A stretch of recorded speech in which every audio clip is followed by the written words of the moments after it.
Me encuentro, como explicó Miguel, es una idea de Miguel y de Ernesto Blanco, que hoy está enfermo, no está con nosotros. Es bueno hablar de qué se está estudiando, qué se está investigando acá en el Instituto de Física de la Facultad de Ciencias. Y la idea, la dinámica, tiene 15 minutos. La vez pasada nos extendimos un poquito más de los 15 minutos, pero la idea es un poco eso. 15 minutos cada uno y después intercambio con ustedes al final de cada una de las exposiciones y después un ida y vuelta entre todos. Así que bueno, vamos a empezar con Tabaré Gallardo, del Instituto del Departamento de Astronomía, ¿no? Bueno, ahora yo entonces...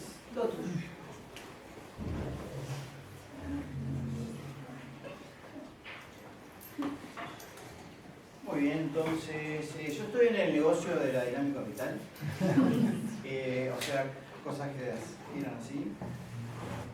Y en un principio esto era propio del sistema solar, que era lo que se conocía, pero hoy en día tenemos muchos exoplanetas, que son estos que están acá, más o menos representados. Acá está el período orbital, y acá la masa respecto a la Tierra, que es el 1. Corresponde a la Tierra acá, es un periodo orbital de 365 años. Vean que hay exoplanetas que tienen periodos orbitales de horas. Y acá están puestos los planetas del sistema solar para comparar un poco, ¿no? Según su periodo y según su masa. Y ven que faltan acá exoplanetas en este gráfico, y eso es simplemente por un sesgo observacional, porque se requiere una precisión que todavía no tenemos. O sea, a medida que pasa el tiempo, vamos corriéndonos en este sentido y detectando objetos planetas cada vez más chiquitos, menos masa, ¿no? Y con periodos orbitales también chicos, más grandes. Nos cuesta determinar planetas que tienen periodos orbitales más grandes porque justamente que están mucho tiempo observando y los tránsitos son más difíciles de lograr porque el planeta tiene que estar exactamente en el plano de la visual.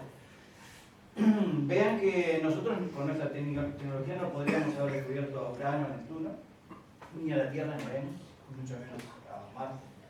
Al único seguro es a Júpiter, y capaz que con un esfuerzo detectaríamos a Neptuno, a Saturno si estuviéramos en otro planeta, ¿no? Bueno, entonces tenemos una gran variedad de planetas que forman sistemas planetarios, y cada uno de estos sistemas tiene una cierta dinámica. Y el resumen de la cosa es esta, ¿no? Nosotros descubrimos cosas raras, o pasan cosas raras que no necesariamente las descubrimos nosotros, sino que descubrimos. Y lo que hacemos es buscar una explicación a través de modelos, teoría y lo que sea. Ese es el resumen de toda la cuestión. Y podemos arrancar poco después que Newton publica su principio de matemática. Termina, después de todo lo que tú has hablado, termina más o menos por ahí en el lado, poner una frase diciendo, bueno, yo, a pesar de que, bueno, está todo, tiene todas las bases, desisto de intentar determinar cómo van a evolucionar las órbitas de los planetas. Dice que si el sistema se mantiene estable es por la intervención divina o por otra cosa. Era un problema muy complicado para él. Pero un siglo después, los astrónomos de esa época, que eran matemáticos, ¿no? Desarrollaron una teoría analítica muy compleja, muchas cuentas, y logran demostrar que las excentricidades de los planetas, como se muestra en esta gráfica, Venus está en negro, la Tierra en azul y Marte en rojo, tienen pequeñas oscilaciones, desde 0 hasta por ahí. Y entonces dieron una idea de que el sistema es estable, porque las excentricidades, que son las que me hacen cambiar la órbita, tienen variaciones, pero son todas controlables. Y esto era muy... meterse en esto era muy restrictivo a esas personas que tienen una formación muy fuerte en matemáticas.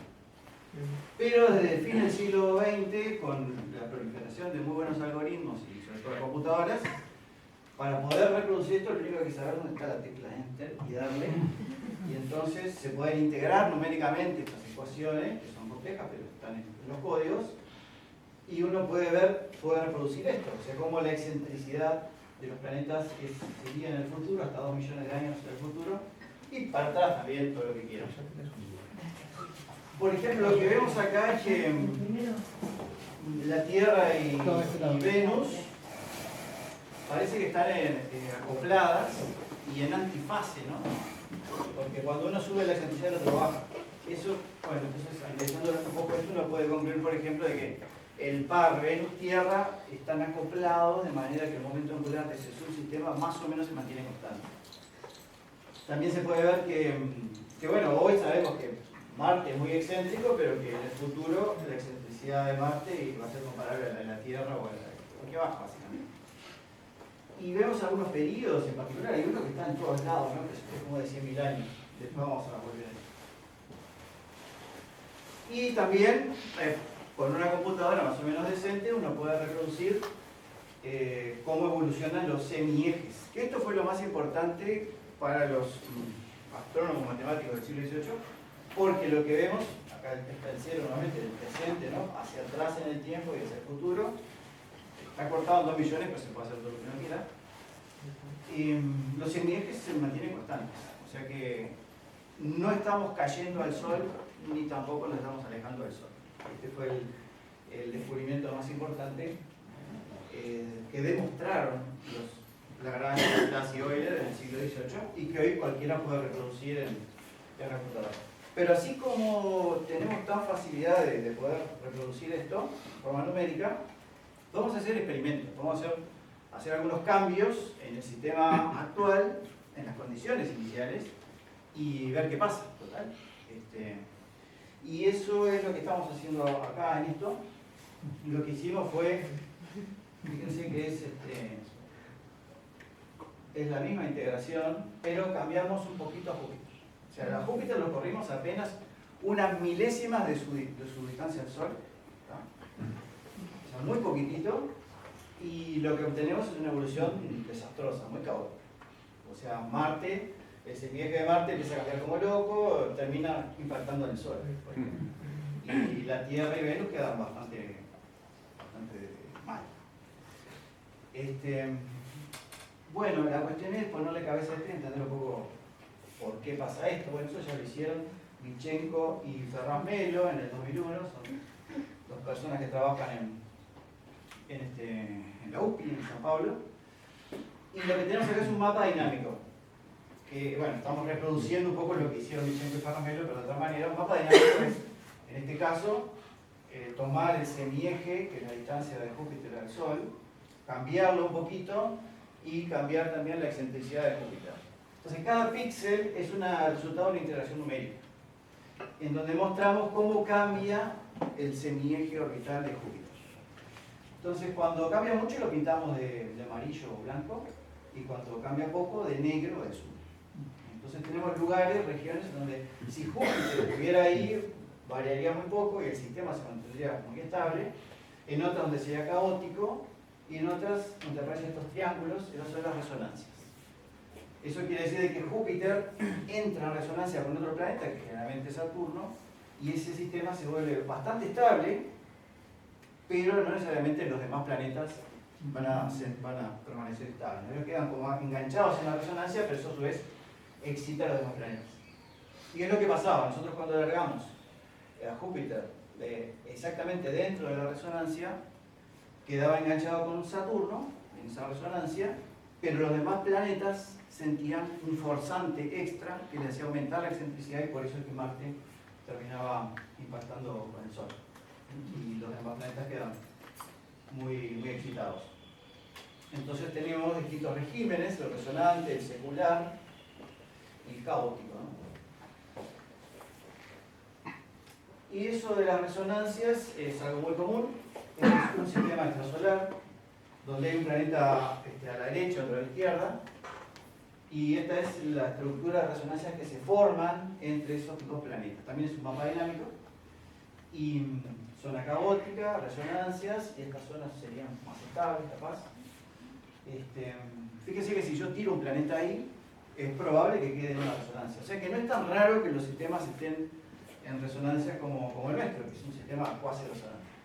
Uno se podría poner a pensar si esto fue siempre así, o si Júpiter estaba adentro y logró escaparse de la resonancia, o si se estaba corriendo y alguien vino y dijo, para ahí.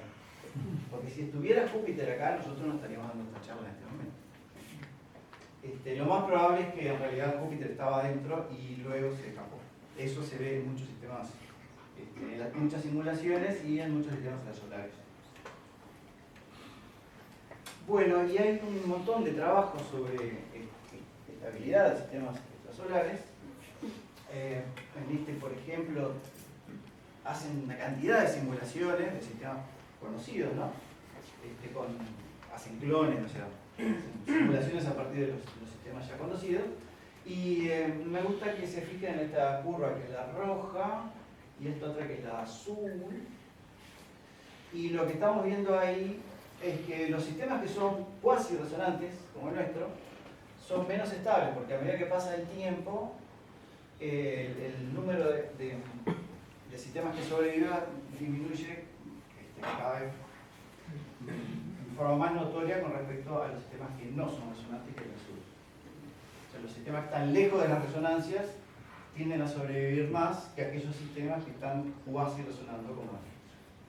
¿Qué sobrevive también? Que al cabo de estos son 1000 millones de revoluciones, el sistema se desbarató porque perdió algún planeta. Dejó de ser. Y estable es aquel sistema que se mantiene ahí, que sigue estando ahí.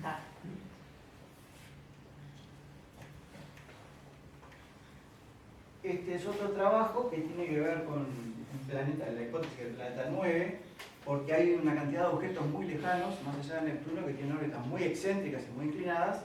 Entonces se ha propuesto que podría existir un planeta muy alejado, en 500 unidades astronómicas, Júpiter está en 5, así que está muy lejos, con una excentricidad muy alta, una masa no muy grande. Y esta gente, por ejemplo, estudió el caos que generaría ese planeta en esa región en función del semieje de la partícula test que yo estoy estudiando y de la excentricidad. Entonces, tomaron partículas como si fueran transneptunianos de muy baja masa y vieron si las órbitas eran estables y las pintaban de blanco o si eran caóticas y las pintaban de negro. Y entonces, bueno, publicaron esto y conjeturaron de que esto podría ser debido a resonancia, ¿no? Y lo que hicimos nosotros, en particular el trabajo de Emilio Viera, mostramos que exactamente esa zona oscura es debida a la superposición de muchas resonancias. Estas son las resonancias que existen, son centenares de resonancias generadas por el planeta 9 a partir de un modelo que desarrollamos nosotros. Y entonces de esta manera lo que podemos mostrar es que las estructuras que se ven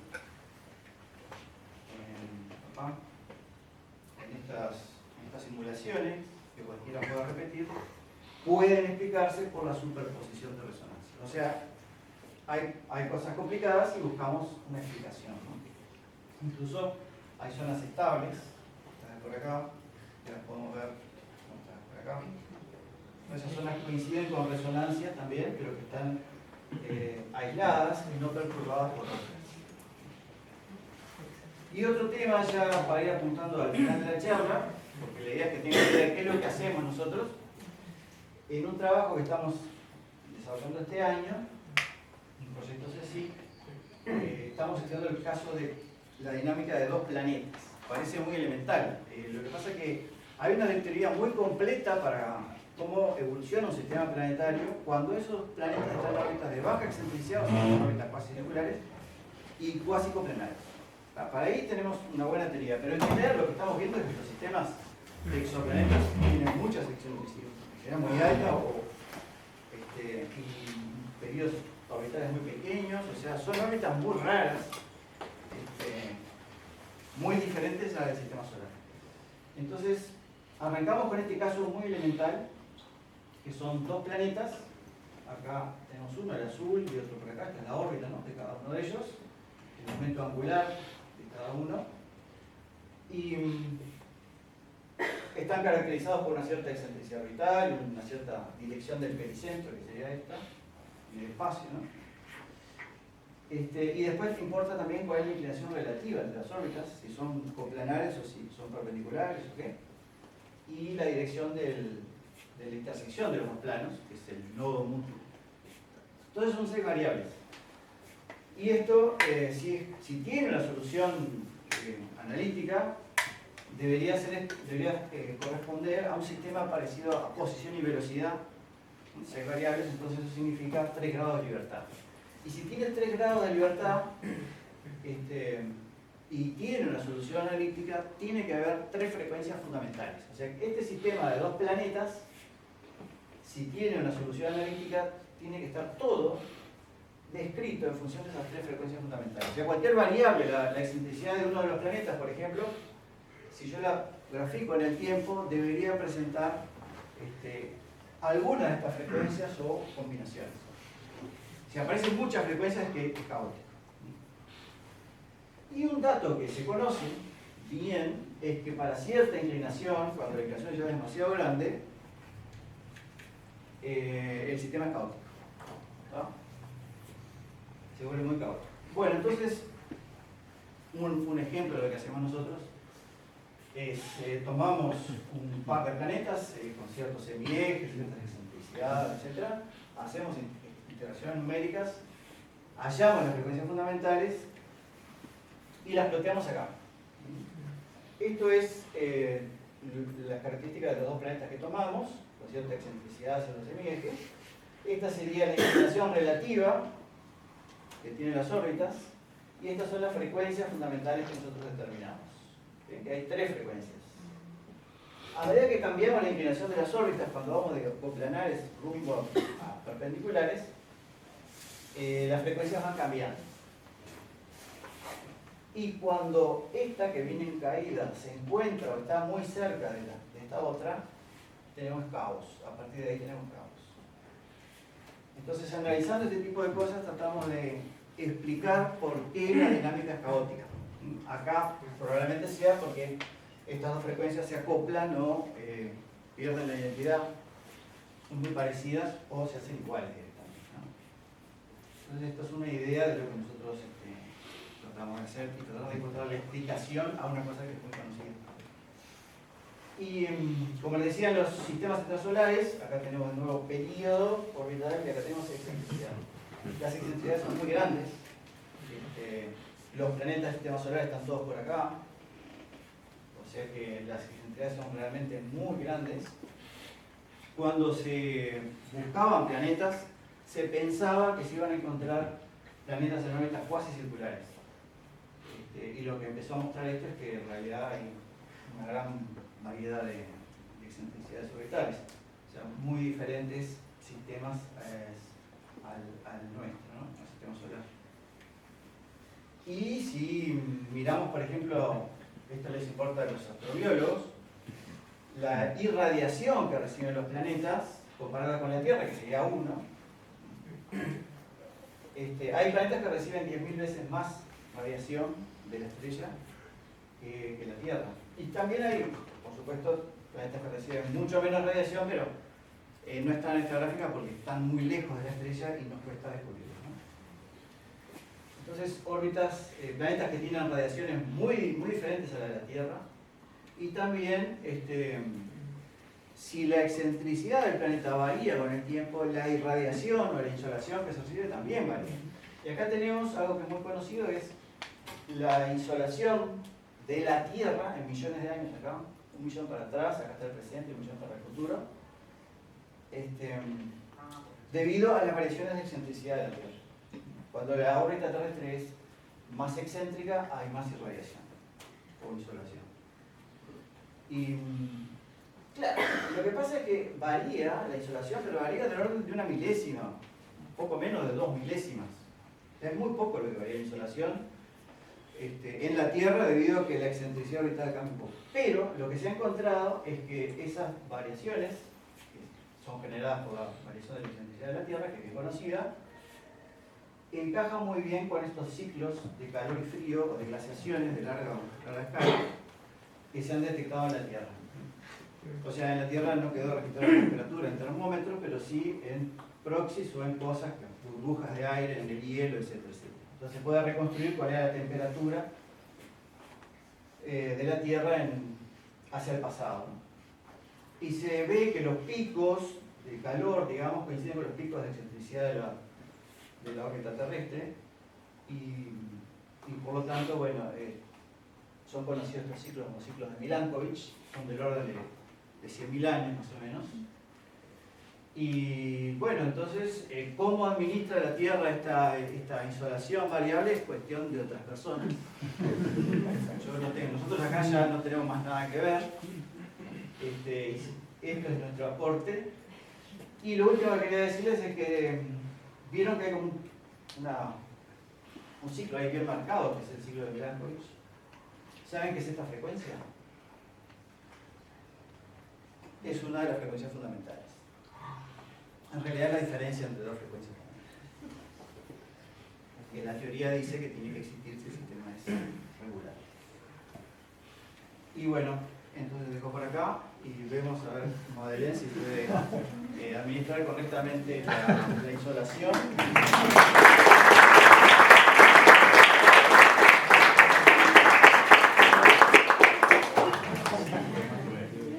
O sea que lo loco día a día no tiene sentido porque cambia mucho. Hay que tener en cuenta eso.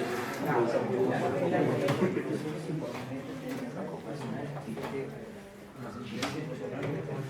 porque yo me mareo con eso.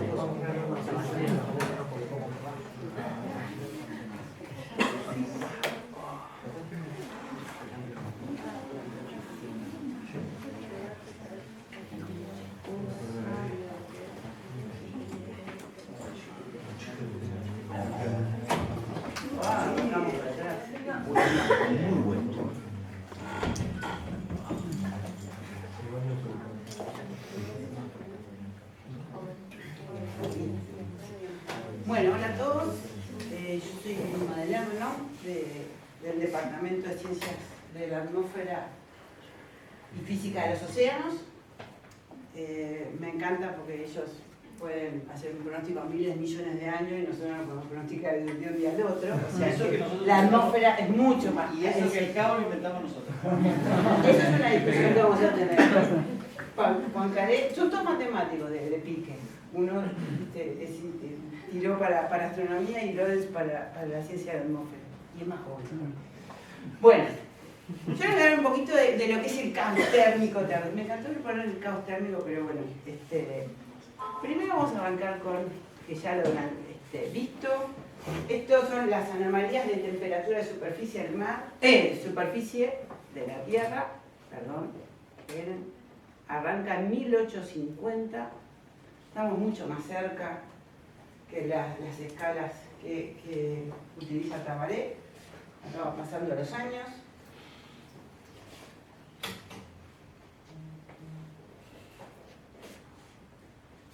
Takenchi. Esto es 2023. Perdón, ¿qué era lo que representaba? ¿Máximos, promedios? No, anomalía.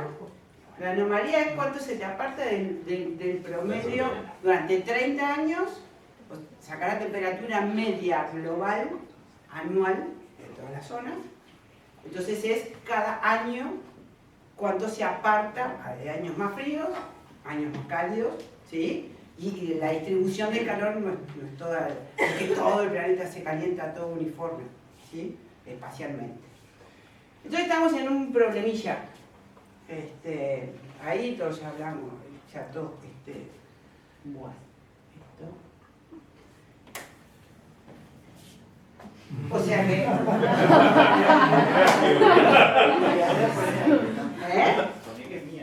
Dice ahí Tabaré. No, dice. El culpable es Tabaré, dice. ¿Cómo nos repartimos? Vamos a hacer mitad y mitad.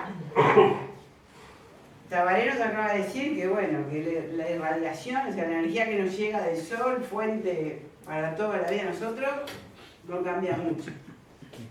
Como nosotros, por lo general, les arruinamos todas las observaciones astronómicas, todos los eclipses y todas las cosas, Ayer, sin ir más lejos allá. Hoy también. Sí, hoy también. Y viste cuando ven, dice, ¡oh, eclipse! No, está nublado. Bueno, ¿y qué vamos? Ahí ya. ¿Por qué se aumentó? Bueno. Vamos a ponernos, como a ellos les gusta, de los millones de años para atrás, vamos a ponernos un poquito en la historia, ¿no? De el planeta Tierra.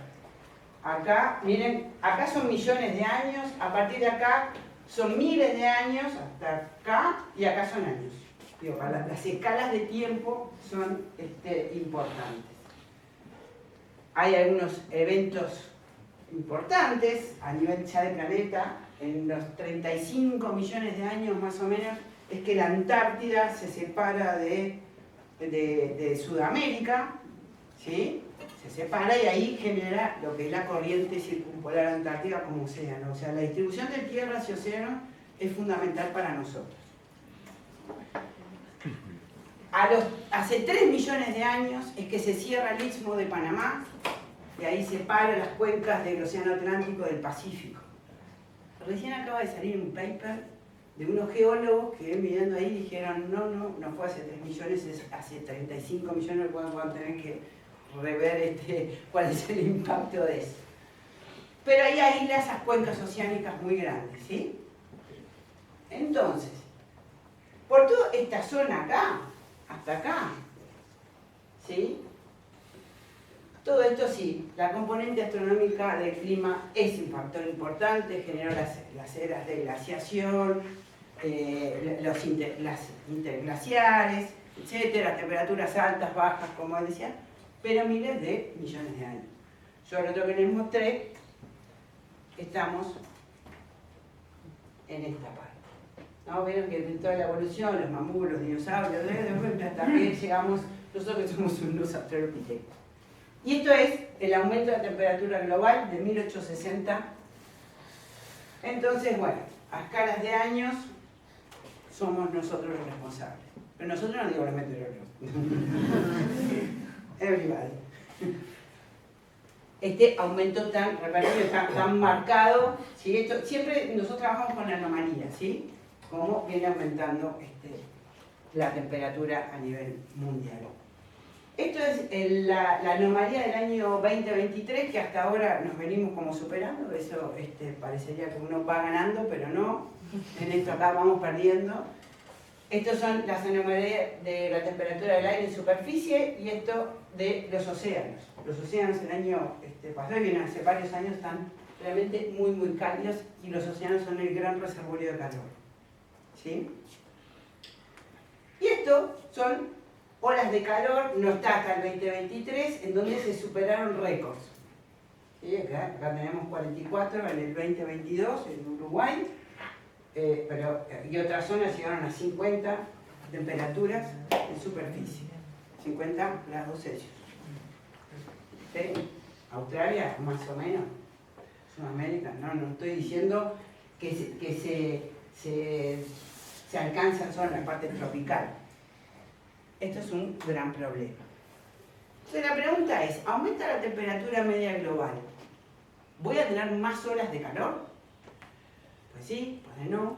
La ola de calor es un extremo. Si yo aumento, esta es la curva gaussiana de la temperatura, aumento la temperatura, el clima me pasa a otro lado, sería tener más eventos extremos de calor y menos de frío. Me puede cambiar en forma también, no solo correr solo la media, ¿sí? Que me va a cambiar la cola de los extremos, sino que puede cambiar en forma, etc.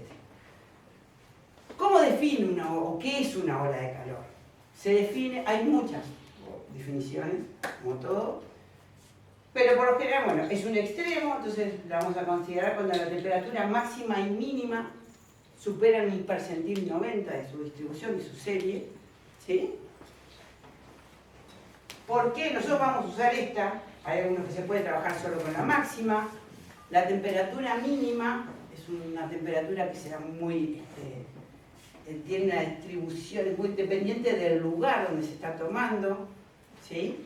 Me está expresando las pérdidas de radiación infrarroja que tiene la Tierra de alguna forma, la cantidad de pérdida que sufrió durante la noche, y tiene muchos impactos en la salud humana. Si ustedes no es lo mismo una ola de calor donde la temperatura mínima estuvo muy alta, o sea, no pude dormir nada en la noche, ¿sí? No pude descansar de ese estrés calórico, térmico, que sí, bueno, tengo altas temperaturas, pero después de noche abro la ventanita y duermo precioso. que eso impacta en lo que es salud humana, salud animal y en lo que hoy se llama una sola salud, que es humana, animal y ambiental. Bien. Los impactos, o por qué se nos ocurre estudiar un poquito, estos son distintos titulares. Hoy por hoy estamos en una ola bastante importante en lo que es todo lo que es Brasil, ¿sí? Las muertes de pollos, es la parte productiva, ¿sí? Las vacas dan menos leche, hay mortandad de pollos, hay incendios forestales, porque por lo general están junto con lo que es eventos de sequía, salud ambiental y consumo energético también. ¿Qué pasa en Uruguay y las olas de calor? Esto es lo que venimos estudiando, lo que es esto son tendencias durante de 1960 hasta 2012, donde aumentaron las frecuencias de estas olas de calor en distintos puntos del país. Y esto que son es una tomadas generalizadas, lo que vimos en la distribución durante el año era que tenían más horas de calor durante el invierno. No van a ser, no son horas de calor en invierno, en julio me voy a la playa, pero son temperaturas altas. Con la misma definición yo puedo tener horas de calor durante todo el año, pero están principalmente en invierno. Eso tiene un efecto en la parte productiva, sobre todo del agro, porque los cultivos de invierno no están recibiendo la cantidad de frío necesarios para que sean, y una de las cosas que a mí me afectó mucho es la vid, o sea que los vinos consideran un problema importante, pues no van a recibir el frío que precisan durante el invierno para tener buena calidad de vida. Pero eso es como las estadísticas, digamos, ¿no? Después queremos saber, bueno, qué patrones de circulación, o sea, cómo se tiene que mover la atmósfera para sostener estas olas de calor, que ya dije que por lo menos son 3 días, se generan a partir de lo que nosotros llamamos bloqueos atmosféricos. Acá esto es una técnica que se hicieron como patrones sinópticos y después se los asoció con la ocurrencia de olas de calor en distintos momentos del año. ¿Ah? Son sistemas de clúster, digamos, que se hacen y se quedaron como estos de los 10 clústeres, 10 o 20, que se seleccionaron estos 7, donde tengo todos obviamente tienen una componente del viento norte, ¿no? Para mantener esas temperaturas altas. Igual las configuraciones, un sistema de alta presión, el sistema de alta presión acá en el hemisferio sur gira en sentido antihorario. Esto es una baja presión que gira en sentido horario, pero depende, es importante dónde esté ubicado. Entonces, después le preguntamos, o también se está explorando las olas de calor marinas, porque vieron que el océano estaba muy cálido. También el océano tiene otra inercia. En un trabajo que hicieron gente de grupo, estos son como en esta región de estudio, sino los que trabajaron en el trabajo también pueden aportar.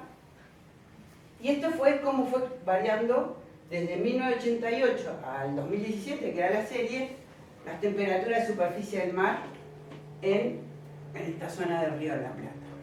¿Sí? Y esto es un estudio de la ola máxima, que fue en 2017, marina, estamos hablando, que duran mucho más tiempo que las olas atmosféricas, las olas de calor atmosféricas, cómo eran las configuraciones de la circulación, porque océano, atmósfera, un solo corazón, se acoplan, a veces no, a veces se pelean, pero se llegan a acoplar, y cómo eran las situaciones, esto es 10 días antes del evento, y estos son 22 días antes del evento, cómo eran esas configuraciones. Esto es presión a nivel del mar, el viento, son todas anomalías, ¿sí? Y esto es la altura geopotencial, ¿sí? Cuán alto están los 300 hectopascales, que es allá arriba, en la atmósfera, más o menos ronda según la época del año, unos 9, 10 kilómetros, pero, o sea, esos 300 hectopascales uno los encuentra a distintas alturas, ¿sí? No es un plan, yo fijo la presión y veo la altura que lo encuentro. Y acá se ven, esto es más alto, más bajo, es como una superficie ondulada, y vamos viendo también estas ondas, y es como el jet polar, que es una corriente en chorro de aire muy intenso, que está hacia arriba, se intensifica o no. ¿Ah? Bien. Después dijimos, vamos a dar un poquito más, yo que sé, tenemos las olas, ¿qué pasa con las olas de calor atmosféricas y marinas? Y en invierno, porque ya vimos que había muchas más olas de calor en invierno, las atmosféricas, había olas de calor marinas también en nuestra región. ¿Qué pasa? Esto es un trabajo que se está desarrollando Schiller en su tesis de maestría, y empezamos a ver, acá nos concentramos en el invierno, que nadie lo quiere el invierno. Que no, porque uno está asociado, bueno, olas de calor es verano. No, olas de calor hay en invierno. Invierno, desde el punto de vista de la circulación, más complicado, tiene menos predictibilidad, tenés menos de dónde agarrarte de señales para tirar todo el invierno. Pero empezamos a estudiar desde mayo a octubre, esa es la zona, digamos, de la época del invierno que estamos considerando. Esta es la frecuencia de olas de calor y olas de frío en estas tres estaciones. Ella está estudiando todas, pero estas son vienen las costeras, Estanzuela, Carrasco y Rocha, del 82 a 2018. Si ustedes ven, Carrasco y Rocha, la frecuencia, la cantidad de olas de calor en invierno, tenemos más olas de calor que olas de frío. ¿Sí?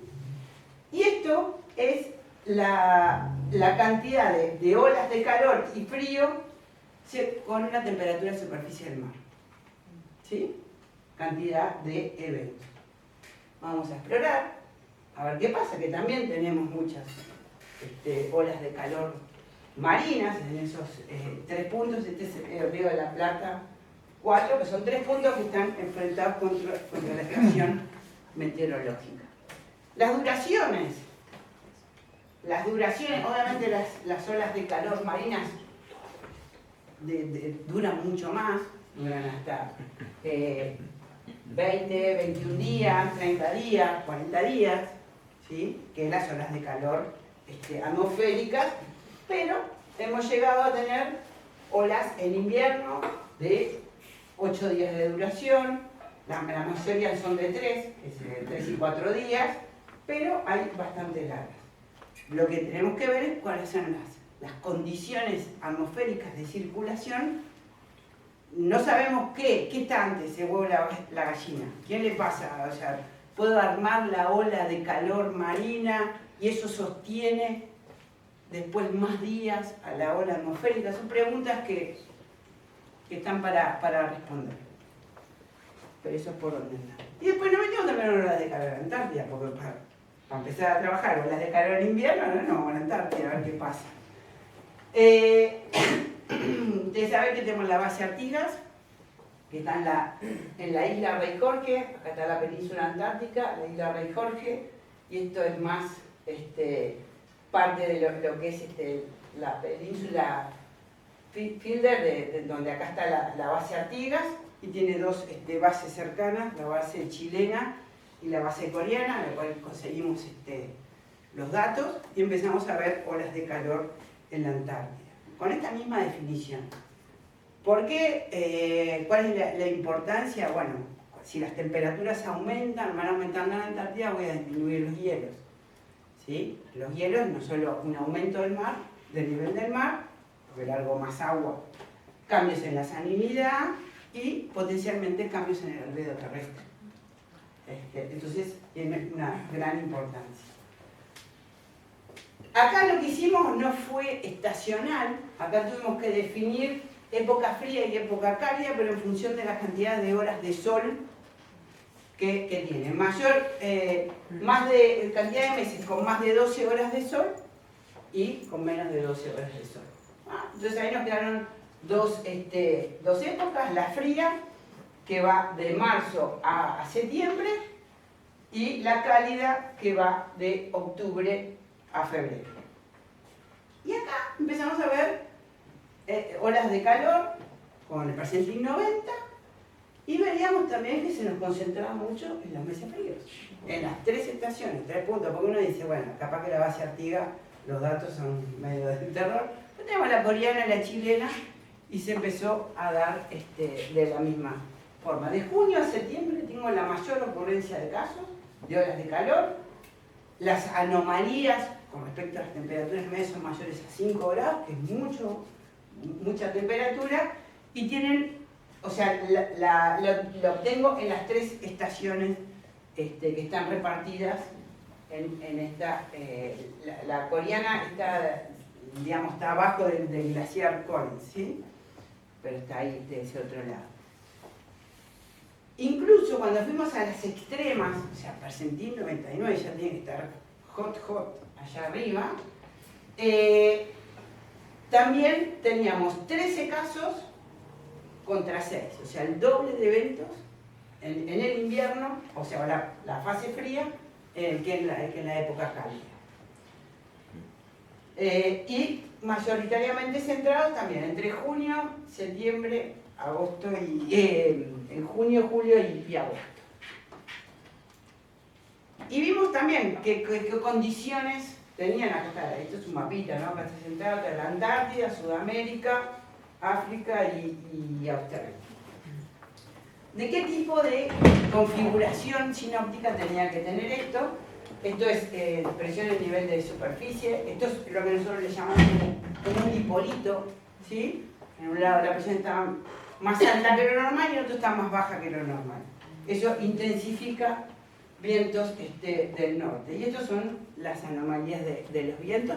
Y esto era cómo estaba la temperatura en esos casos que teníamos de mayo, que eran 4 casos, en junio 5, en julio 3. Bien. O sea que lo importante es siempre que yo tengo, como en el caso de Uruguay, un cierto dipolo en lo que es la presión en superficie y también arriba. ¿Y cuáles son los modos de variabilidad que afectan el clima en general en Uruguay? Son el fenómeno de la Niña y el Niño, el ENSO, ¿sí? La oscilación multidecadal del Atlántico, todo lo que es el Atlántico ecuatorial, el dipolo del Océano Índico, el modo anular del sur, que es solo atmosférico, y la oscilación de Madeyure. Todos los nombres. Menos un Pepe Rodríguez, tenemos temas medio complicados.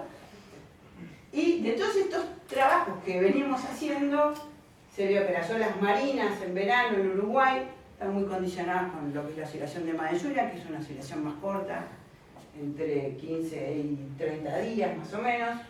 Las olas atmosféricas de la Antártida están muy relacionadas con fenómenos de la Niña y con la fase positiva, este modo lunar del sur. Las de verano en Uruguay están asociadas con la Niña y con también el modo lunar del sur, que ahí nos va dando pistas por dónde seguir.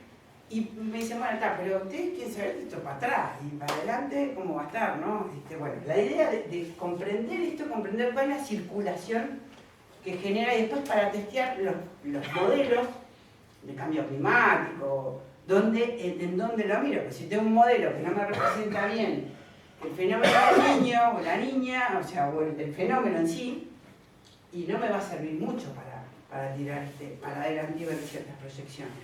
Entonces, bueno, es comprender primero y ver qué es lo que puede pasar con respecto a esto. Ahora también estamos en un proyecto ANI, que la idea es una predictibilidad a escalas cortas, o sea, interestacional, no estacional, la segunda, tercera y cuarta semana, y sobre todo con los eventos extremos. La temperatura es más fácil, porque aparte, si se está médico a estos temas de temperatura, te va a llover, porque está temperatura, no nada de precipitación. Pero bueno, la idea es hacer, o mejorar esa en esa escala de predictibilidad de eventos extremos y de predicciones generales de temperatura y precipitación, que son las variables que más se piden. Así que, muchas gracias.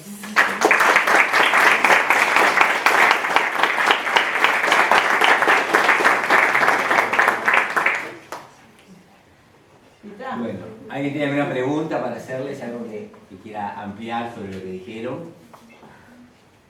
La pasada estaban más preguntones hoy. Bueno, Se explicaron mejor, quiere decir. Se explicaron mejor que la pasada.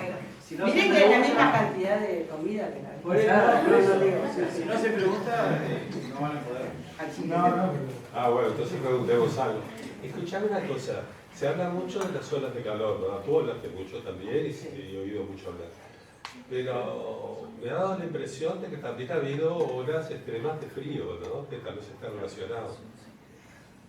Las olas de calor. No, hay. Me acuerdo cuando asumió Trump, viste que el tipo defendiendo de que, bueno, vamos a ir quemando petróleo, vamos a esto, vamos a lo otro, abajo los verdes. Sí. Y recuerdo un argumento de esos falaciosos del querido amigo diciendo, bueno, ¿cómo calentamiento global si ahora hace más frío que hace no sé cuánto? Bueno, no, esperen. Dale.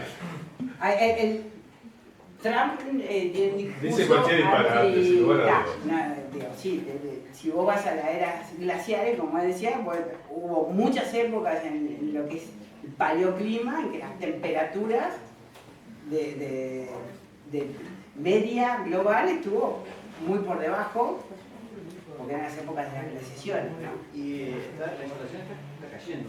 Está cayendo. Porque el futuro de la insolación está cayendo. Pero tu futuro, a mí no me da la computadora para llegar allá. No, pero en serio digo, No. hubieron fenómenos ahora sí, de temperatura extremas, recuerdo del norte por noticias, digo. No, por eso, a ver, esto es vos ves, las temperaturas medias globales tienen una tendencia clara de aumento. Sin lugar a dudas. Ahí vos tenés variabilidad, que vos tengas una tendencia lineal así, en lo que sea, la temperatura, la precipitación, no quiere decir que vos tengas después años fríos, cálidos, y dentro de años fríos o cálidos tengas más o menor olas de calor o olas de frío. Hay olas de calor como olas de frío. Pero esa diferencia entre máximos y mínimos no está correlacionada. A ver, hay ciertos fenómenos o estos modos de variabilidad que tienen una escala interanual, o sea, que varían. El fenómeno de niño, vos tenés un año que es niño, un año que es niña, muchos años neutros, y empiezan a jugar otras cosas, y después cómo se comunican entre ellos, que no todos está conocido. No es solo el niño o la niña. No seguro. Entonces sí, pero eso porque hay variabilidad natural del sistema, digamos, y después influenciada por el cambio climático. Pero sí, vas a tener, siempre tuviste oscilación. No, que yo decía, si no hay una relación, digo, un aumento, digamos, por ejemplo, que te cambien los regímenes de viento, Sí. para que te venga, viste, más aire polar y te venga mayor frío, por ejemplo. Bueno, digo, a ver, No este sé, te año... pregunto. No, pero eso es una escala más chica. Y sí, puede haber, en este invierno vos tuviste un mayo hiperfrío con olas de frío, y julio también con olas de frío, y de repente agosto, el primer día de agosto tuviste una ola de Pero no calor. correlación en principio con el tema del aumento No, global. hay algunas que sí las podés atribuir, hay estudios de atribución de los eventos extremos al cambio climático. No todo es atribuible al cambio climático. La sequía de los últimos 3 años no dio una señal de que vos la podías atribuir de que debido al cambio climático en nuestra región tuvimos esa sequía tan prolongada. ¿Ah? Sin embargo, una ola de calor que hubo en noviembre del 22, principio de diciembre del 23 acá en la región, es atribuible en el sentido de que si no hubiese habido cambio climático, este aumento de la temperatura, la ola de calor no hubiese sido tan intensa y tan duradera. Entonces ahí sí le echás la culpa a este escenario de cambio climático. Pregunta. Dale. Vos mencionaste varias como oscilaciones en cómo se comporta la atmósfera. ¿Cada una tiene una frecuencia definida en tiempo? ¿Cómo Tienen, es eso? sí, tienen una oscilación y tienen fases. Y tienen, sí, hay distintas oscilaciones que van entre 15 y 30 días y que recorren el globo, la Madden Julian, o sea, da una vuelta, tiene 8 fases. El niño es una periodicidad que los físicos matemáticos, porque es entre 3 y 7 años, o sea, porque, bueno, cuán periódico es. El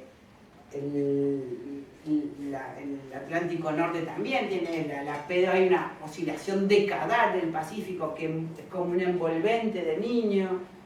Pero esas son interacciones océano-atmósfera también. Hay otras atmosféricas solo, otras oceánicas solas y otras interacciones océano-atmósfera. Y esas frecuencias las ves, por ejemplo, no sé, haces un gráfico de temperatura en función del tiempo y descomponés, haces un espectro de frecuencias P, esas frecuencias ahí. Lo que pasa es que es difícil porque si yo agarro la temperatura puede estar influenciada. O sea, yo le hago un análisis de frecuencias, tengo distintas frecuencias, pero no solo está influenciada por una, sino que se te puede sumar la frecuencia que tengo una ñoña con un dipolo del Índico que justo en esa fase, entonces cómo separar las señales no es fácil a veces. Hay picos de frecuencia que vos decís, y esto claramente puede ser esto, por estudios previos. Pero hay otros que no. Ahora hay un paper que estaba bastante interesante, que en realidad hacen la parte termodinámica y la parte dinámica. La parte termodinámica separan la ecuación termodinámica, claro, pero el calor diabático es complejo porque acá está sumado de flujo de calor sensible, entonces, ¿cómo separar dentro del calor diabático a qué se debe? ¿Por qué lo queremos separar a flujo de calor sensible? Porque, bueno, todo lo que es deforestación, degradación de suelos y todas esas cosas, sí puede estar afectando. Entonces ahí tenés como para ir frenando. Pero son modelos y a veces es difícil separar términos. Pero bueno, hay que remangarse y seguir. Sí, perdón, un momento. ¿Y estaba ahí? Le preguntamos algo. Hacían millones de años me llaman.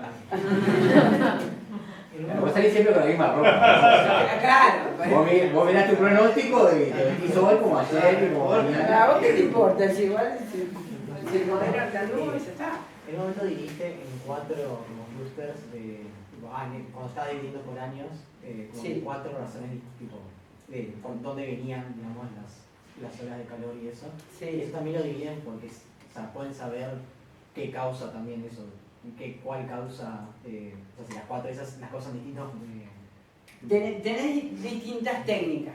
Hay una en que vos busco las olas de calor con tus datos que vos tenés y ahí después haces lo que se hace como hacíamos acá, composite, ¿sí?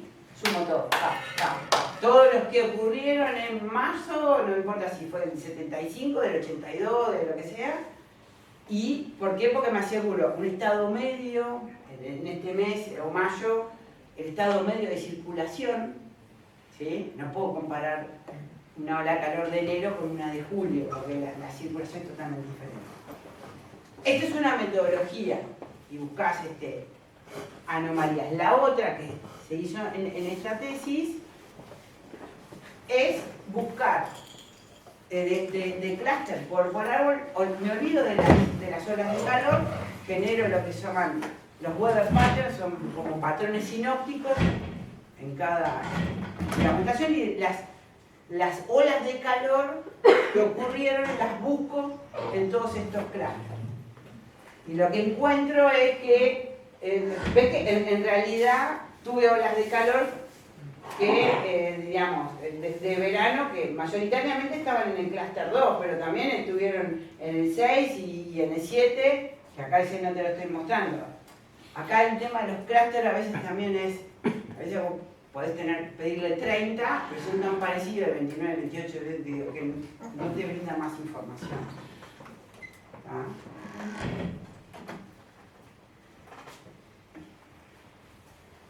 Y también tenemos un tema de que tenemos pocos eventos. O sea, acá estás trabajando con, digamos, trabajar desde el punto de vista estadístico con Extreme Value Theory y también muy pocos casos. No hay grandes números. No corre. Bien, tratando de cruzar un poco lo que dijeron, ¿no? Los dos están trabajando al borde del caos, de hecho empezaron peleándose por el caos, ¿no? Cuando uno miraba tus evoluciones planetarias de los sistemas, ya fueran,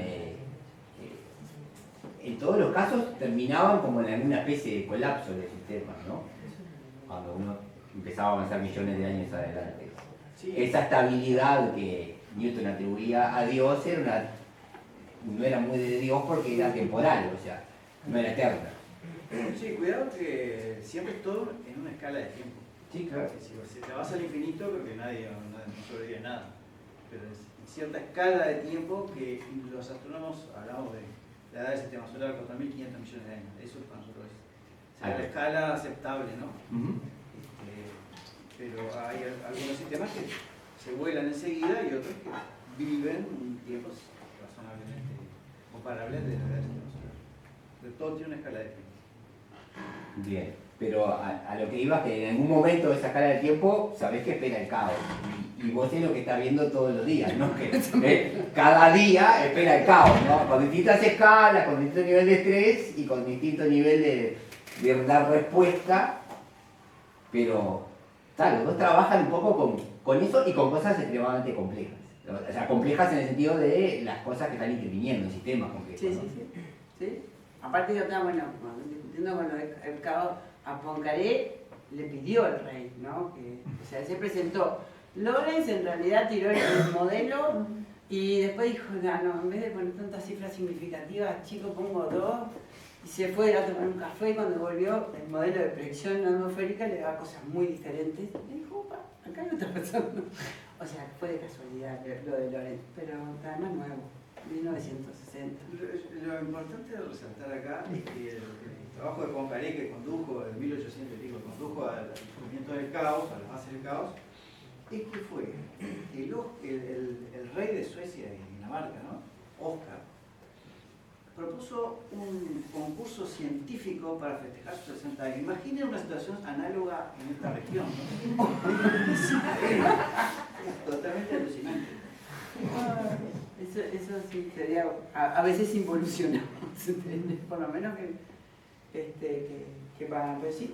Y tal, bueno, nosotros de ahí salió el aleteo de la mariposa en Brasil, bajo un tornado. Las ecuaciones de esta gente son más complicadas, más fáciles de volverse caóticas. Las nuestras son más elementales. Navier-Stokes todavía no tiene soluciones. Bien, y volviendo a esa pequeña interacción, vos mostrabas que estamos en un momento de disminución de la radiación. Sí, la insolación está cayendo. Lo cual nos llevaría a pensar, yo casi siempre pienso equivocadamente, que probablemente esta es una ocasión más, pero lo cual suma más a culpa al factor antropogénico, ¿no? O sea, si fuera solamente por la radiación, y de hecho creo que estamos viviendo una pequeña era de hielo, ¿no? Como que nosotros hablamos de escalas, claro. y estas cosas pasan. No, sí. El problema de las escalas me queda claro al hablar con todos los colegas tuyos de las ciencias de la atmósfera, que tenemos la melodía, las oscilaciones. Claro, para eso se llama. Pero no es que esté cambiando día a día la radiación y por tanto la energía que le sumamos al sistema. No, el tema pero es el balance. Las cosas, obviamente, si no las cambiamos en el breve plazo, se van a complicar y el cambio de la radiación no van a ser un forzante para que se nos compliquen demasiado, ¿no? No, pues el sol no tiene nada que ver. Pero no se lo digas así, la idea de esto era juntar las dos cosas pero peleamos por la la cara, lo tuyo no tiene nada que ver. Hay otro factor que es el albedo. Sí. Que si me lo cambian un poco, bueno, está. La Tierra, si le cambian el albedo, esa insolación variable, lo que administra la Tierra va a cambiar drásticamente. O sea, capaz que no es tan importante la insolación, sino el albedo, que es lo que te dice la fracción de energía que la Tierra, que la atmósfera absorbe y que procesa. Y hay circuitos de retroalimentación, ¿no? Porque un cambio en el Primero, albedo, por ejemplo, para en el empezar, hielo. el albedo es el poder de reflexión de los planetas, ¿no? De la radiación solar. El nuestro anda en un 30%, ¿no? Que más o menos refleja un 30%. No, de la pero- radiación Promedio de la Tierra. Pero ten en cuenta que vas a tener un cambio grande en los polos y empezás a perder los hielos. Ya está pasando en Groenlandia, está pasando en Antártida. Si tú perdés los hielos, Sí, vas a Sí, absorber más el en ese albedo de los lugar. hielos es como 0,7, es bastante alto, los océanos también, pero ¿sabes cuál es el que tiene mayor albedo y es más difícil? La nubosidad. Las nubes son tienen un poder reflectivo, o sea, de albedo, como de absorción de la radiación infrarroja que emite la Tierra. Entonces tienen un doble rol y modelar cómo hacer la cobertura nubosa, bueno, mismo tampoco la insolación que a vos te llega sobre los trópicos que sobre los polos. Eso es el gran dilema, digamos, que tienen los que modelan, hacen el modelado de proyecciones a futuro, etc. Cantidad de vapor de agua, o sea, el albedo te puede cambiar, pero antes, digamos, tenés el tema del efecto invernadero, que ese sí lo podés controlar, porque la Tierra no se está calentando por cambios en la radiación solar o la radiación que nos llega, sino por este efecto frazada, y eso es por la composición química, ¿no? O sea, ahí, bueno, Venus que tiene, la temperatura son como 400, ¿no? 700 y pico de Kelvin. 700 y pico de Kelvin. Pero tiene el 95% de la atmósfera de Venus es CO2. Ah, y la radiancia, por lo que vos mostraste, De radiación, sí. es la misma. La misma ¿No? No, y la cantidad de energía que llega es más o menos la misma. Ahí es distinto porque la distancia de Venus en menor, entonces tiene más radiación. Pero, Pero ¿cuánto? los cambios en la insolación son del orden como el que tiene la Tierra. Porque la excentricidad de Venus y de la Tierra son las putas. Ah, pero tiene dióxido de carbono a full. Y tiene un albedo alto. Y tiene un albedo alto, sí, tiene como... Nube. como Sobre un 0,7, ¿sí? Sí. Y a pesar de eso es un... Bueno, ella no quiere tomar nada de lo que vos le estás proponiendo, de los cambios de la radiación, porque dice que no le afectan a su escala. ¿Hay algo que vos puedas tomar de lo que hacen los colegas de ciencias de la atmósfera a hablar de estudiar los planetas? No, tampoco, porque vos estás viendo órbitas, resonancia, no estás buscando vida, no estás buscando... Hay gente que está buscando esas cosas y están detectando la composición de las atmósferas. Cuando el planeta pasa por delante de la estrella, lo que se observa es la estrella, no se observa el planeta. Pero en el espectro de la estrella de pronto aparecen unas líneas que después desaparecen. Y esas líneas se identifica como que es una de la atmósfera, o sea, es una atmósfera, pero al pasar por delante de la estrella, tiene un pequeñísimo efecto muy sutil en el espectro de la estrella, con líneas que aparecen y desaparecen, y eso permite identificar, si tenés un buen telescopio, como el James Webb o cosas por el estilo, la composición de la atmósfera. Se ha detectado fácilmente agua y CO2. Oxígeno, creo que todavía no. Por ahora seguimos siendo los únicos que habitamos. O respiran otra cosa. Sí, ahí. No, me suena que hace unos meses habían hablado que habían encontrado oxígeno. Sí, hay, pero no es común, ¿no? Pero yo soy oxígeno, pero precisas agua también, ¿no? Bueno, agua hay. Agua siempre aparece. Agua de CO2 aparece. Bueno, está la idea de que el agua vino, ¿no? El agua está. Sí, sí. La propia nube que formaba el sistema solar estaba. Bien. Por lo menos que vuelva con el cambio climático, que es un poco más venedor. Pasa que La nave que estar acostumbrada, ¿no? las soluciones de Tabaré son para dentro de unos cuantos millones de años. Claro, cuando no estén mal los meteorólogos de ahí.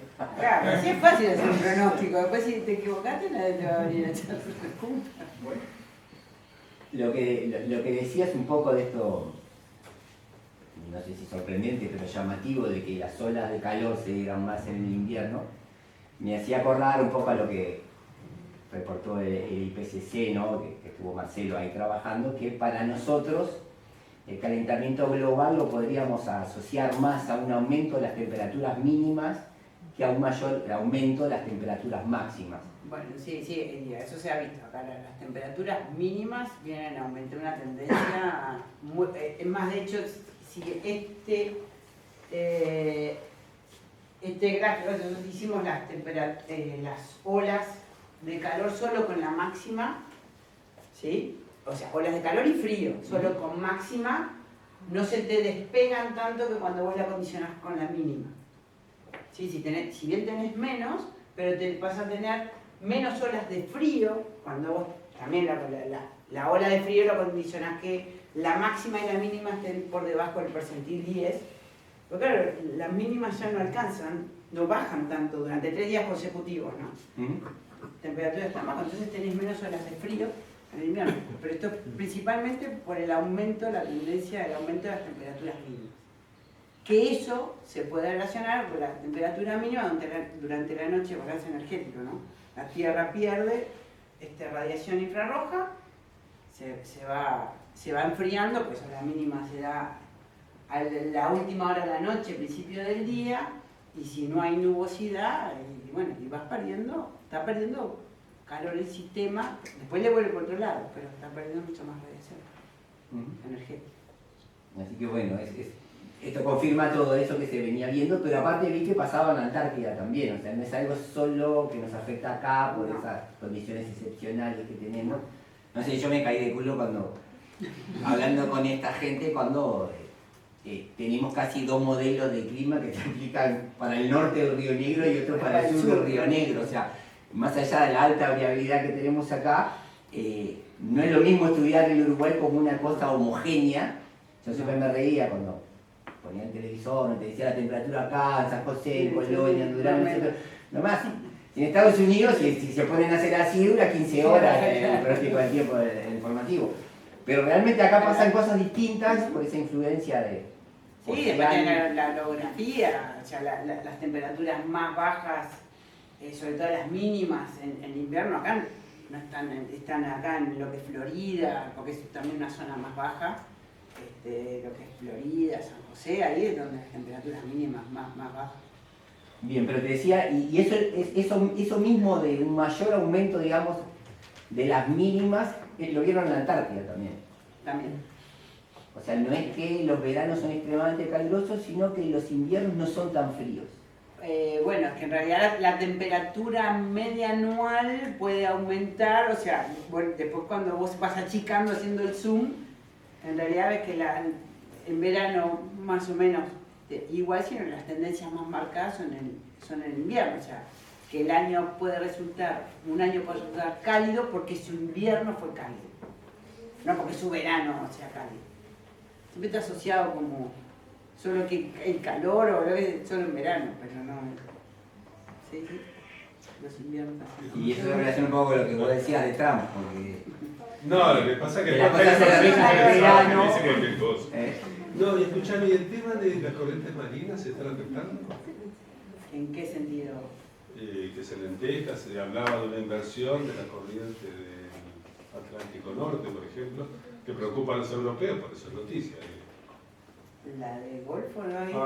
Más a los oceanógrafos físicos, pero que puede decir como onda...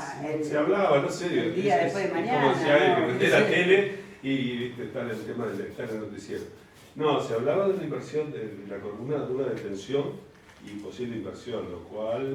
de una corriente marina superficial, no la profunda. La del Golfo, ¿no? Sí, claro, la del Golfo es la que termina sí, yendo sí. para Europa, que era lo que le preocupaba a los europeos, que fueron los que vigilaron la noticia.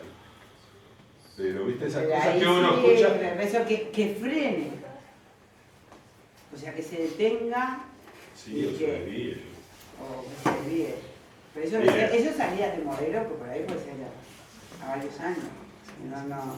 Romina quiere hablar, No, supongo lo que estás mencionando, lo que se interesa es el transporte neto de calor que hay Claro. desde el sur, digamos, hacia el norte del Atlántico, que eso es lo que les interesa a los europeos, que interesa está mucho, vinculado con lo que es la circulación termalina. Pero la termalina, no la del golfo. Claro, es la termalina. Es Que una... tiene que ver con digamos, cambios en la densidad del agua y está relacionado con lo que hablaba Made, el hecho de que se derriten los hielos, se cambia la salinidad, te cambia los sitios de formación de aguas profundas y eso es lo que te cambia la circulación. Por eso se destina también bastante en estudiar ese tipo de aspectos a nivel de clima y vinculado con el océano. Hay trabajos que tiran evidencias para un lado y para el otro. Es como que si bien en un momento fue un tema que se cerró y que se dio como, bueno, no es posible que esto suceda porque por más que se derritan todos los hielos de golpe, no llegaría a generar ese efecto de enlentecimiento de la termalina para poder disminuir el calor que se lleva, que se distribuye, digamos, hacia los polos. Ahora hay trabajos que están diciendo de vuelta que sí podría ser eso posible. Entonces es un tema que está bastante activo. La circulación termalina lleva, que es una sola circulación, digamos, marina, pero esa es profunda, hay lugares de hundimiento y de afloración, pero da toda la vuelta por todos los océanos, que demora 6.000 años en dar una vuelta. Nada. Entonces ahí así hablamos con eso. Y esa es la idea del día después, la película esta del día después de mañana. Nosotros capaz que no vamos a tener, ya salió Twitter, todo, capaz que nos contratan para una producción. El día después de mañana esa película supuestamente frena esa corriente termalina allá en una zona de hundimiento en Groenlandia. Esto ocurre en una semana porque Sí, no le da. Bueno, si les parece, vamos cerrando. Hay café y algo para comer. Aprovechen, porque ya ven, el mundo puede acabar mañana o millones de años. El próximo ciclo de encuentros, el último miércoles del mes que viene. No sé si va a haber todo eso, así que disfruten hoy. Pero un aplauso grande a Cabalera.